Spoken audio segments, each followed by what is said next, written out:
Caitlin Clark showed heart. You got to give her credit for that. She played really tough in the Fever's loss to the Sun, and now she finally gets to rest. She's been playing basketball since Iowa. They're ousted from the playoffs, and it's going to be a long offseason. But she didn't play like someone who was trying to get to the offseason. And the Fever as a whole didn't play like a team that was trying to get to the offseason. In fact, I mean, they played very hard, not necessarily well at various points in the game. And some of the flaws that we've been talking about all season manifested themselves. Notably, a lack of depth on the team, a lack of a quality starting power forward. And when you go up against an opposition like the Connecticut Sun, who's more physical, tougher, more experienced, and, better when you go up and down the lineup. But that didn't stop Clark from doing everything she possibly could to get the Fever a win. Didn't work out that way for Caitlin and company. And the game started off feisty. It started off feisty on the Dewana Bonner closeout on Clark, which you saw here, where she clearly comes into her landing space. It led to a little bit of a physical exchange. And this is not called, which takes 3 points off the board for the Fever, really. That's a blow in the game. Then there was the thing with the fan. I don't know exactly what happened there, but Clark clearly had something said to her that was not good. But nonetheless, you get the point there. That was the atmosphere that was at play. But Caitlin came to play. Like I said, she came to play. She was balling out there. She was doing, some of the stuff that we've seen from her, the crazy assists. I mean, this is just not many people can make this play in general. This pass to Aaliyah Boston, I mean, that's just nasty. And AB, by the way, was great in this game as well. Shout out to Aaliyah Boston. She was tremendous. She played her tail off. She played her heart out in the contest as well, along with Caitlin. Those two really carried the team. But when you're a team that only has 4 reliable players, and in this one, 2 of them weren't so great, you're going to have a tough time. And it took some tough buckets from Caitlin to keep them around. This one was early in the game, but she did some similar stuff later in the game, just taking the ball hard to the hole, not being denied. That's the kind of stuff you want to see. She hit a midi later in the game, too. That was tough before she hit the fading 3 to the left. That's her pet shot, the fading 3 to the left. But she hit the in some ways, this is even more impressive. The 3 gave them the lead. That's when you thought they might win the game. But in some ways, this is even more impressive because of how tough a bucket it was to get. It's the same sort of motion, by the way, fading to the left just a little bit from Caitlin Clark there. But she's hacked later in the game by Marina Mabry on a no call. That was another. When you add up the Bonner thing with the Mabry no call, that's 5 points that possibly could have been taken off the board for the Fever. And on top of that, you had just the fact that Kelsey Mitchell did not play very well. And it's going to be tough.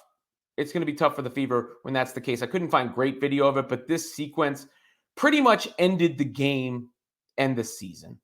The Fever are down 1 here. They're down 1 point. This is off somebody's TV. Mitchell attempts to take the 3, misses it. And then why doesn't she just put it back up? Instead, it winds up as transition. She throws it back out, winds up as transition going the other way. I have no idea what she was thinking there. Let's just keep it a buck. She came up small in the moment. It happens. People make mistakes. That was from Trell J Sports, by the way. People make mistakes. They come up small. It happens all the time. She did not have a great playoff series. She certainly did not have a great game, but she had a tremendous season. I'm a big fan of Kelsey Mitchell overall. I know some of the Clark detractors like to go, well, you blame everybody else but Caitlin Clark. That's not the case. I'm just saying in that moment, that cost the Indiana Fever. That's all, which is just the truth. But Caitlin Clark, some of these stats get cherry-picked a little bit. This one is kind of one of those. with these measurements of thresholds that are hit: 18 points, 5 rebounds, 8.5 assists, 2 steals, a block. But Clark, the only rookie other than Michael Jordan to average those numbers in a playoff series.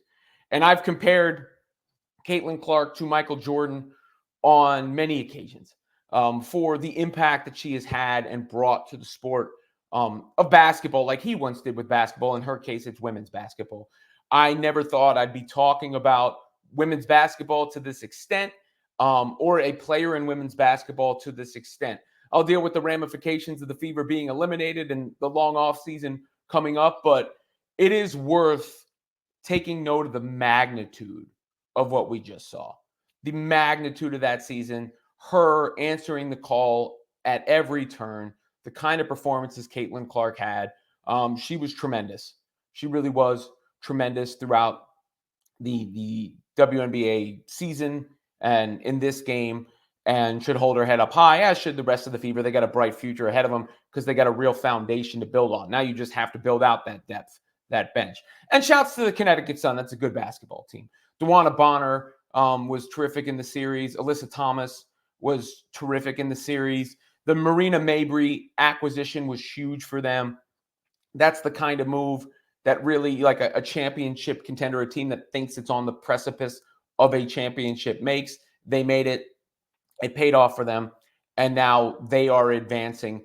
Though, I mean, the Fever were right there. They had a chance to, it was the Bonner 3 that was such a big play, I think, after Boston. I think it hit a layup to put the Fever up, and then Bonner comes back with a 3. Eventually, that led to the Kelsey Mitchell mishap that we saw. And Mitchell was upset with herself. She, wouldn't even high-five one of her teammates after that. Not in a mean way, just in a frustrated with herself way. I hope that Kelsey's back, but it's going to be a long offseason until we get to see the Indiana Fever again. So let's appreciate what we did see with the end of Indiana Fever. And Mitchell did say going into the game, you need to go out on your sword. And I think that can obviously be said for Caitlin Clark. A long, hard, she was gassed in that game too. There were some plays she could barely run up and move after she got rid of the ball because she's doing everything out on the court, and deserves to be proud of what she did in her rookie WNBA season, despite everything.